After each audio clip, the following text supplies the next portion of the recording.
শুভ সময় আমরা চলে এসেছি ক্যাম্পাসে। আর এখানে সে তার মাইশা বসে কি যেন একটা আলাপচারিতা করছে, আমি তার মাঝখানে বসে পড়েছি। আমরা এখন চলে গেছি জায়গা ঠিক করতে, কোথায় বসে আমরা আজকে ইফতার পার্টি করব। আমাদের ব্যাচ মানে .10 আজকে সকলে মিলে আমরা ইফতারের আয়োজন করেছি।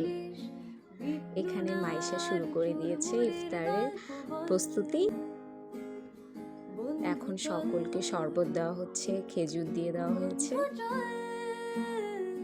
ইফতারের আগ মুহূর্তে সকলে নীরবতা পালন করছে, আর কিছু মুহূর্ত পরেই ইফতারের সময় হয়ে যাবে।